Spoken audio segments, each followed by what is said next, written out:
I am a very, very lucky boy. You know why I'm a very lucky boy? It's not the fact that I've got dreadlocks down to my arse. It's not the fact that I've got the world's greatest tattoo. It's the fact that I live in what has got to be considered the hotbed of British wrestling at the moment, up here in the northwest of England. I may be on the very edge, living here in Stoke Poges, but you know, I can get to it. Yeah, I mean, pretty much all the shows that go on in this area I can get to. It's only the ones up in Morecambe that are a tiny little bit too far for me to go to.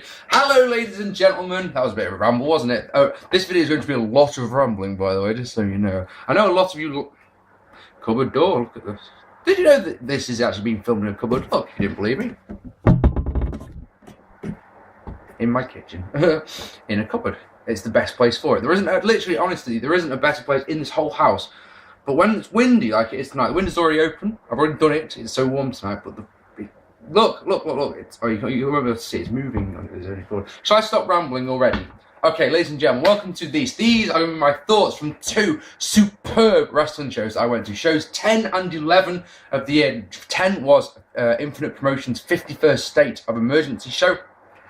And number 11 was Futureshock 59, Saturday and Sunday. I'm a lucky boy. So let's call for Infinite first, shall we? So let's start with the first. So, one of the reasons I'm really glad that I'm doing this review now is I've been able to find out some stuff about the show that I didn't know, I wouldn't have known if I'd done it on Saturday night, which was my intention. We'll talk about that in a second.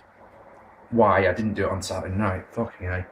I've subsequently learned that I thought this show was a sellout because they were putting fresh chairs out. They were putting new chairs out. All the chairs have been taken on. There were people stood around the whole of the building.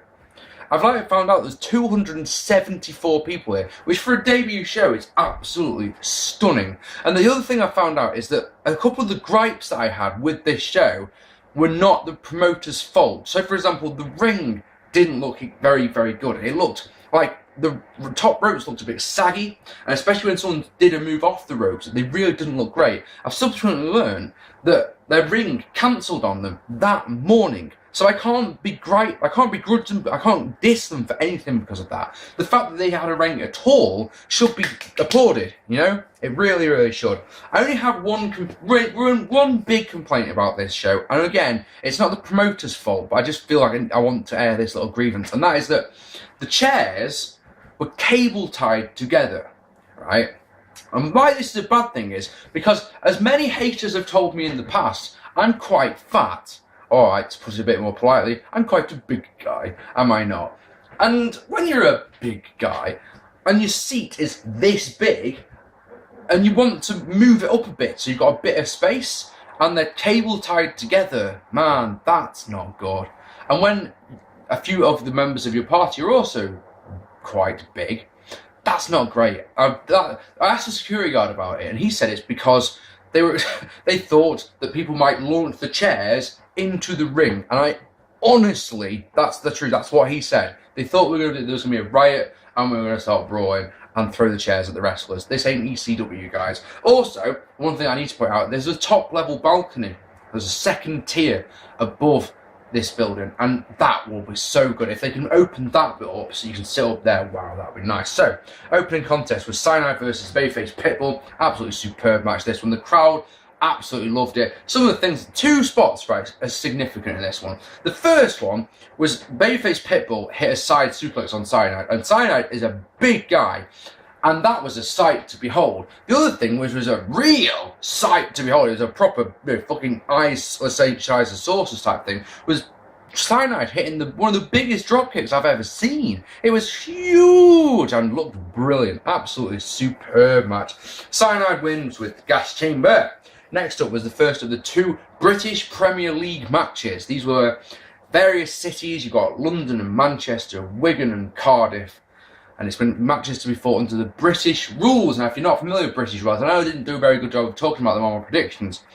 5 4-minute rounds. Winner of the first person to get 2 falls, 2 submissions, or 1 knockout is declared the winner. Now, this match was interesting because each wrestler had a manager.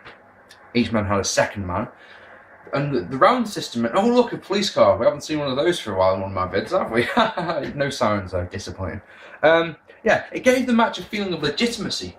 It really did. There was a bit of confusion at the end of the first fall. After 4 minutes, the bell went, and they were sort of looking around, and everyone's like, what's just happened? You're thinking it might be disqualification. Then when you remember, oh yeah, it's the British rules, of course. And after that, both British rules matches were accepted, and excellent. Away we go. This match was all right. I would have preferred to see Filthy Bastard is the manager of Stoke, and of course they were always going to be the heels of hometown boy Zach Gibson from Liverpool. I would have loved to see Phil get some mic time because he can cut one hell of a promo. But, I mean, the other thing is that I wasn't the only person who spotted this, so please don't hate me for this one, Zach. But there was a couple of sloppy moments in this one. But, and that's not to say it was a bad match at all. Morgan worked the leg, which is always going to make me happy. And Gibson hitting that code breaker and Gibson driver that I just absolutely love as well. Absolutely fantastic match. Really, really good. Like I said, a bit sloppy, but Then, it was meant to be Josh Bowden versus Ellie Austin versus Shawn Daniels. But health and safety came out, and health and safety are a gimmick that works in some places, but other places it doesn't. Like, for example, last time I saw them at Futureshock, it was like, oh yeah, these are brilliant. They were so funny on that night. I saw Mike Lovejoy at PCW, and the crowd just weren't into him. This time it was sort of split half and half. A lot of people were liking what they were doing, and other people didn't. Basically, they added Dean McManus into the match to make it a 4-way. And this match was one of the ones I was looking forward to really a lot. And then because this happened, I personally wasn't interested in it. I wanted to be, I really did, but I just, it's like I wanted to see these 3 cruiserweights, and apparently, in the build of this match, it said it had a 10-minute time limit. So I was just expecting this to be furious and fast and almost like a lucha libre match, and a real chance for these 3 high flyers to show what they can do. And because Dean McManus was added into it, that really wasn't the case. We got to see a corkscrew moonsault by L.A. Austin, but I'm not going to talk about him because I get moaned at, don't I? Can. Oh yes, McManus hit an absolutely ridiculous spear on L.A. Austin to get the win.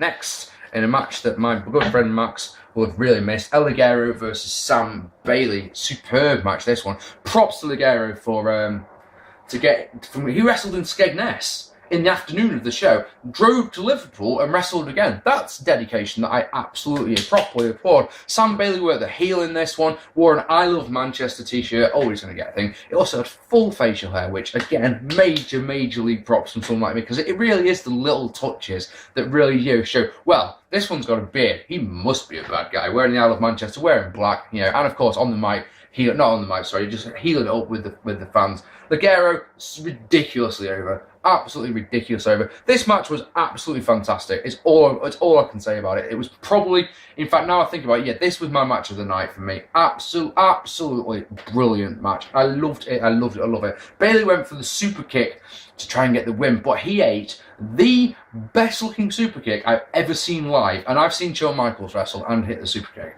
The Sweet Chin Music, yeah. He hit that and then hit a splash to get the win. And then we had an intermission.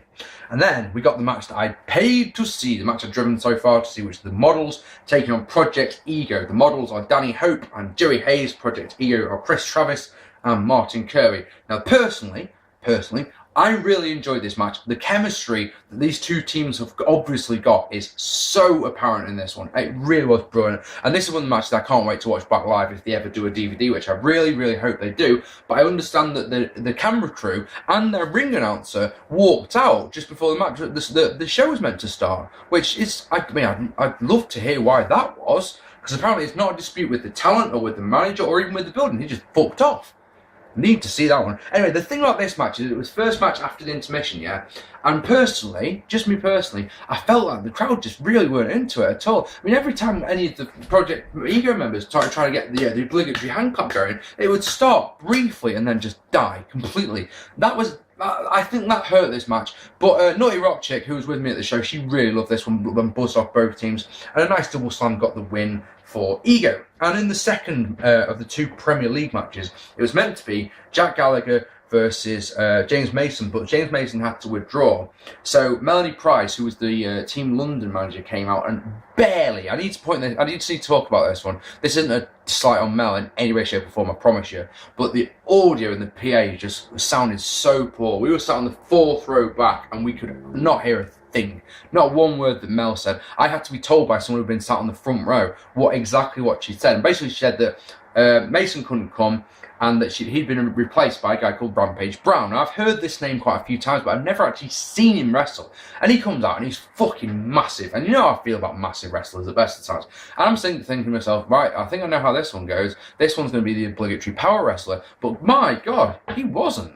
And not only was I stunned by the fact that he could keep pace with Jack Gallagher, one of the most gifted technical wrestlers I've ever seen, yeah, but he made Jack tap out for the first fall to a crossface. I couldn't freaking believe it. This match was really nice, really crisp, a lot of technical stuff, which, you know, I'm not going to sit and drool over. Jack gets 2 falls, though, one with a roll up and the second one with a dragon sleeper, which was really pretty. He sort of did it like he was going to go to do a tornado DDT and spun it in midair and lock on the dragon sleeper. Gorgeous. In the main event, CJ Banks defeating Bubblegum to become the first champion. Their belt is so old school looking that I absolutely love it. It's got a big gold plate on it, and it's got material straps that are red and blue. It looks like an old school British Championship, and it's brilliant because you can tell that these guys are trying to go for the old school feel. Liverpool, believe it or not, was once a very big wrestling city, and it's great to have not only good wrestling back in there, but wrestling right in the city centre, you know. Some people complained about the venue because there was bars all around it. There was drunken karaoke going on. I didn't care about that one bit. I really like the venue. The bar underneath it's called the Barcelona Bar, and it's got a Gaudi theme going on, and it just looks brilliant. Anyway, this match, the crowd are so hot for this one. So hot for Bubblegum. And Bubblegum, my man, I don't...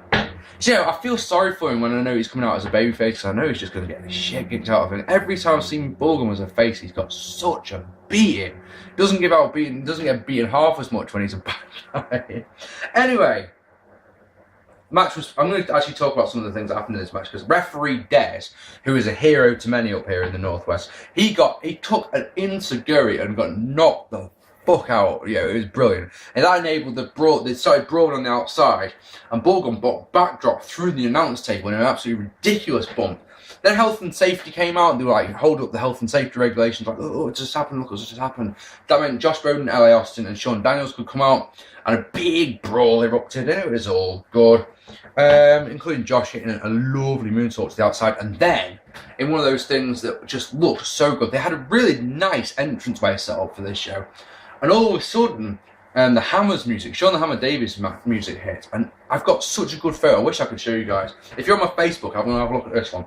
There's a photo of in the entranceway and all the smoke and there's lasers going on of just Hammer stood there. It's just his silhouette. It may be one of the best wrestling photos I've ever taken, and it's of a guy that I'm not that interested in. Anyway, he came out, and Mike Lovejoy was in the ring with his health and safety notification. He turns around and he eats the most ridiculous spear from the Hammer. Fantastic. Hammer used in a small role like this, I love. It's when he has to do the long, drawn-out matches that just don't fit his character. I'm just not interested in. Anyway, CJ wakes up Des and makes him try and count Bubblegum out. Bubblegum gets up at 10, gets back in the ring at 9. Cloverleaf by Banks, but Bum comes back with a double stomp that gets 2. And then something that I've never seen personally from Bubblegum, and maybe it's just because I'm so used to seeing him in venues that aren't very high, but my God, the guy goes for a shooting star press and gets the most ridiculous amount of hang time, but misses. And that enables Banks to hit a powerbomb. That gets 2, and then his patented bazooka kick gets the win. This was a fantastic show. It was absolutely brilliant. Venue was great. The crowd were good. Drinks weren't too expensive. And we got to chill with the loads of wrestlers afterwards. I've got such a good photo of all of our group with the models all doing the 4 horsemen symbol. Absolutely love that. It's one of the best photos I've ever seen. And I've got it as my cover photo. And then it all went to shit, my weekend did, because I'm going to give you the very shortened version of this tale. But basically, I left my car in a multi-storey car park over the road from the venue. And I was in such a rush because we got to the venue late that I didn't notice that there was a shutting time. And basically, when we came out of the venue, it was 11 o'clock at night, and the car park had shut at 8 o'clock, and my precious Focus was locked in the car park. The short version is we got a taxi home, which cost a lot of money. I then had to hire a car and get my girlfriend to drive me back to Liverpool so I could pick up my car, to then drive back to Stoke to get Eval, then drive back to Congleton to get Max, and drive to Futureshock. That's literally, so I had very little sleep. I had 4 hours sleep on Saturday, so if I'm one of these people, I don't know if you're like this, but if I don't get enough sleep, I just go into such a knobhead mode. I'm such a dick.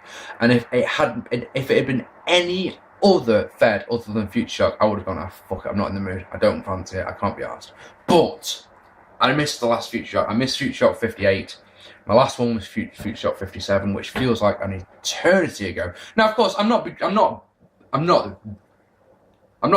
complaining about my choice. I went to the speaking tournament that day, and that was amazing. But, I have missed my Futureshock Something Rotten. We were on the front row, ladies and gentlemen. Our entire group taking up one side of the ring, pretty much. Front row seats. And I'll tell you something, I've never believed the hype about front row. I've been something like, because I've sat on the second row so many times, it's always been something like, what's the big deal about it? Now I can say I can fully understand what the big deal is about, because it's just that tiny little bit better, more interaction with the wrestlers, you feel closer, and I loved it. So, what have we got from this one? Well, we had a few technical hitches with the mics and failing, but this is one of those great things about about British wrestling. Jenna, the ring announcer, give her all the credit in the world. She didn't panic or anything. She just did the ring announcing without the mic and just got on with it with a big smile on her face, which I really respect her for. Because when she started out at 54, she may have panicked about that one because she wasn't very experienced. But now she's got a bit of experience under her belt. She just rolled with it, which I applaud. Josh Bowden versus Bubblegum was a pretty technical match.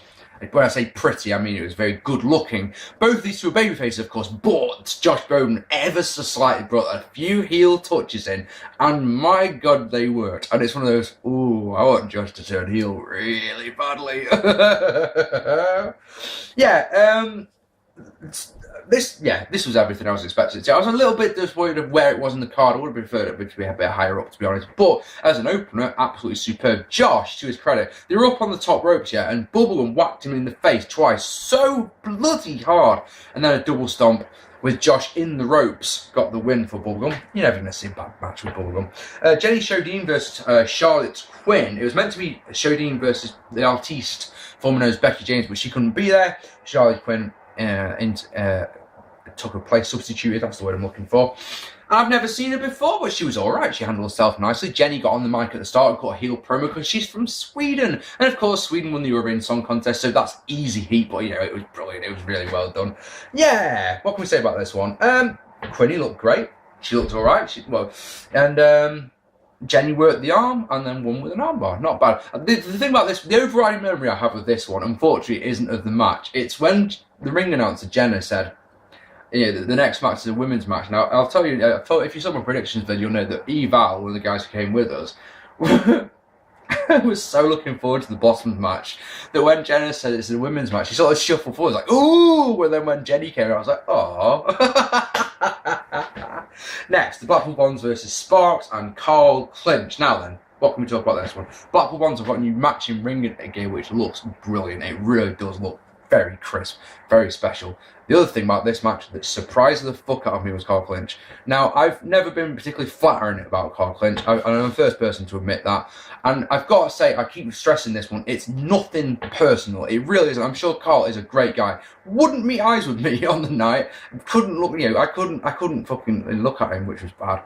Because I don't like bad-mouthing anyone, so I feel guilty about it. And it's just me expressing an opinion, but at the same time I know that I could have potentially hurt his feelings, And I never want that from anyone. But what I'll say in this one is Carl impressed the fuck out of me because he had the intensity that he's never shown before, I thought. He had a great look, black pants, man. So you're like, ooh, I wonder what could happen here. In fact, the finish of the match came when the two good guys crashed into each other, and their double slam on Sparks was the thing that got the win. And it looked like Carl was going to turn on him, and you sat there and was like, do it, fucking kick him, do it. And he didn't in the end, he shook his hand. Carl, you impressed me. If you're watching this, you impressed the hell out of me, alright? And if you've ever been offended by anything I say, I apologise. It's never been in my intention. And if I see you again at a show next time, I'm going to come up to you and be a man and shake your hand.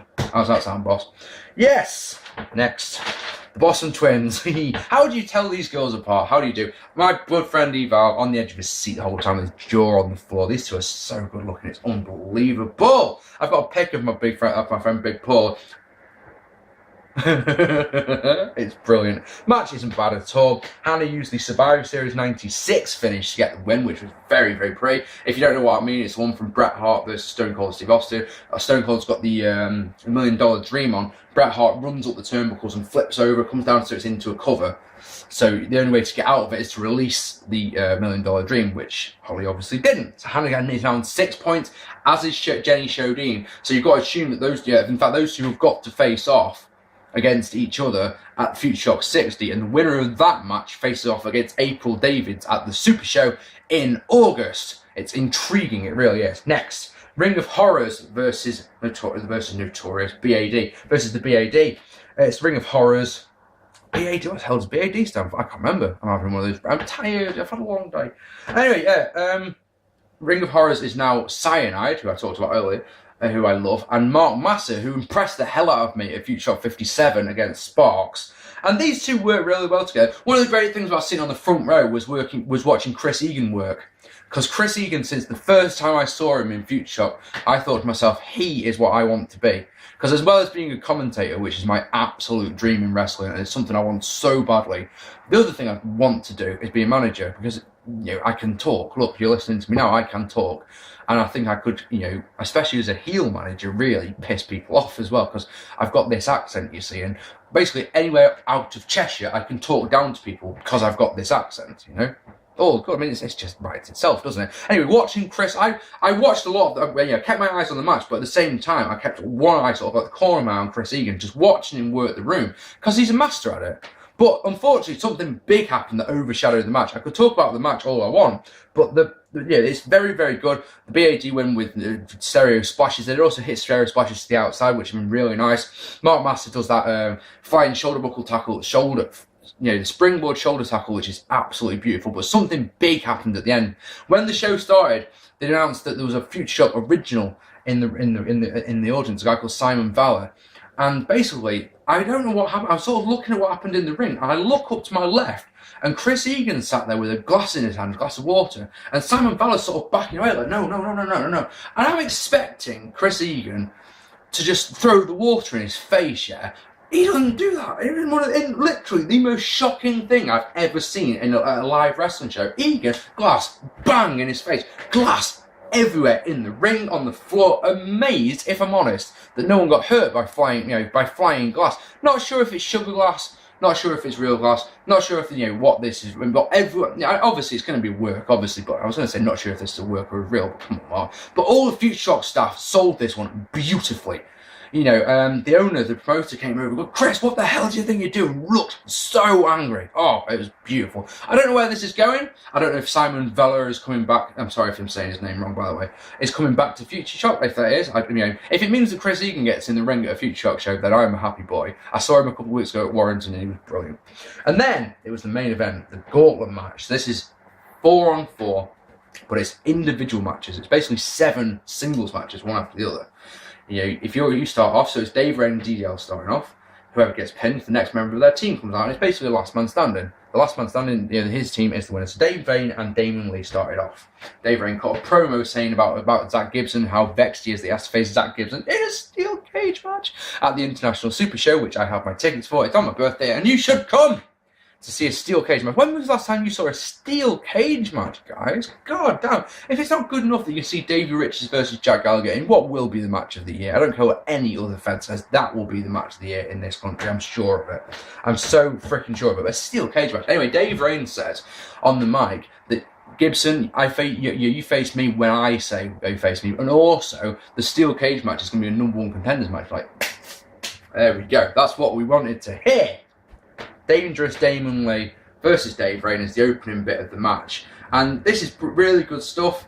My favourite part of it was two favourite parts of it, to be honest. The first one is that Dave Rain, bless his heart, his catchphrase is to say his name, Dave Rain, and it's something that from the moment I first heard it, it makes me laugh because, and this isn't an offence, guy, because Dave Rain is my favourite wrestler, yeah, but you could come up with all the slogans for this. Jesus, I had my own fucking slogan when I backyard, remember? The name of the game is Pain. My name's Champagne, it works. Dave Rain just went, now I'm just shout my own name. Dave Rain! So he started shouting Dave Rain. So Dangerous Damon Lee goes, DDL! So you got this Dave Rain, DDL, Dave Rain, DDL, and then Dave Rain just sort of points at some guy in the crowd and goes, "Your mum!" Which got a "Your mum, your mum, your mum" chant. That was freaking hilarious. The other thing was a bump that Dave took on the outside. He got suplexed on the outside. No padding around the Futureshock ring, so that was out on the floor. And the thud, this was, as far away from me as you are now as the camera is, so that far. This was right in front of me. As Dave Wren in one of those little things grabs his ass and goes, "Oh my ass!" as he's selling. Absolutely superb. He does a low blow and a deviate, which eliminates Dangerous Dame Lee. And then in one of those weird little things that I probably wouldn't normally like, because of the promo that David cut saying that he only faces Gibson when he wants to, Zach Gibson's music hits, yeah? So Dave calmly walks up to the referee and slaps him, referee disqualifies him, and Gibson's like, "What the hell are you doing? He only slapped you." Oh, brilliant. He literally walks out the fire door and walks out. Super, loved that. That was a nice little touch from a heel. So then it's Danny Hope out, and we get an absolutely brilliant great little match between these two. You're not going to have anything bad. Highlight of this one, unfortunately, for the wrestlers was Mel. On the outside, Melanie Price, of course, is manager of the models in Futureshock. And Danny kicks or stomps or something Gibson's face, and Mel comes out with the line, "In the face, just how I like it." The roar of approval that went around the crowd of that was so brilliant. Mel, you are the absolute best. I love you to bits. So good. I'm a co-breaker and the Gibson driver eliminate Hope. Who's Danny Hayes? Joey Hayes comes out. So again, it's the models. It's the other part of the models, and they hit a 3D on Gibson, and then eliminate him. So the Reynaldo's out next, and he's as over as ever, and he gets some got stuff. He does a thing where he oh god, was going to say it, then forgot it. He does really good head scissors and Hurricane Ranas. They're really, really, really pretty. And he does one and says 1-0. But that's not the move I was thinking of. But it's just completely gone. And here's where I have the problem with this match, right? Up until here, I've written half a page of notes, yeah? And then this match started getting really intense and I stopped writing notes. So basically, I've only got 3 lines of notes, unfortunately. So I feel really bad on Reynaldo and on Jack Gallagher and Joey Hayes, and it's just oh no, because I can't barely say anything about them. But basically, the match built, and it was left down. It went down to CJ Banks and Jack Gallagher. These two guys are going to face off in the main event at Futureshock 60. CJ Banks is the 2011 title trophy tournament thing winner. They're going to fight it there. They gave us just enough of the match to make you go, "Oh yeah, this is going to be good. This is going to be a great match." Not that we didn't think it before. I mean, Jesus Christ, Futureshock 60 is in the middle of July, and I already can't wait to it because I know that match is going to be something special. There was one point Jack had CJ in an ankle lock, when the look of just pure agony on CJ's face was fantastic, but the match itself went into a no contest. Why? Because an absolutely massive brawl broke out. An 8-man brawl. People throwing punches left, right, and centre. Boom, boom, boom, boom. Oh, it was just fantastic. And of course, right, at Futureshock 55, when the title tournament we won, Banks won it with assistance from Dave Rain, and a massive brawl started, a company-wide brawl. Who wasn't there brawling? That's right, CJ Banks. He fucked off. Exactly the same thing happened on this occasion. This huge brawl's going on, and you look around, who's missing here? Oh, that's right, CJ. He's fucked off. Either that, or I'm just not looking properly, and he's selling on the other side of the ring or something. That was brilliant. 2 phenomenal shows. It's very hard to say which one was the better one, because on the one hand, Infinite had, in my opinion, better matches per se. And what I mean by that is the whole top to bottom. There was all good matches. Futureshock is what my home fed, and also the front row helped. And that main event was so brilliant. It was absolute. I haven't done it I haven't scratched the surface of how good it really was. It's just it was that good that I got so engrossed in it that I stopped writing notes. I just put my notepad down. I want to watch this. I want to go from memory. And I'm a moron. And it's 3 days later, and it's boiling hot, and it's 6:05 according to the Penguins, and I want to go to bed. So yeah, a great weekend. I'm a very lucky man for sharing it with some absolutely amazing friends. We live in a hotbed. It's that simple. We're so blessed and so lucky. You know, a weekend of 2 shows, yeah. This Friday, GPW in Wigan, you know, the most ridiculous looking main event. And Martin Kirby defending the championship against Cyanide, against Dirt Feelgood, against Jack Gallagher. You know, let's get there. That'll be freaking incredible if you come into that one. Let me know. One thing before I go to the promoters of Infinite Promotions, yeah, I was promised a poster for my wall. You can see. No poster. Didn't manage to get one. If you could send us one, that'd be great. Ladies and gentlemen, you need to start coming to wrestling. Live wrestling will change your life, like it did to me. I've taken 4 people to Futureshock shows now, and every single one of them has loved it. Every single one of them has been, well, apart from the one this time, Nutty Rock Chick, who loved it so much that she bought a Futureshock hoodie, for goodness sake. I have been to 6 Futureshock shows. I don't own a Futureshock hoodie. I'm not that dedicated yet. She loved it that much, she did that. Think about that. Every other person I've taken Futureshock has been back to Futureshock because they've loved it that much and is encouraging people to come to it. I hope Infinite Promotions promote another show so much because they show so much potential. So yeah, I'm a blessed man. This was a great weekend. Both shows delivered way more than I was expecting, and both of them left me with such big smiles on my face. Unfortunately, the one on Saturday night sort of diminished a little bit when I saw my car was locked in a multi-story car park. I've rambled and rambled and rambled some more. Ladies and gentlemen, my next vid will be a 10 years ago episode where I'm going to be talking about Judgment Day 2002. I've been Mark Play? Oh, it's late. Piss off. Hit that subscribe button if you haven't. If you were at the shows, please let me know what you thought of them down below. I will see you all very soon.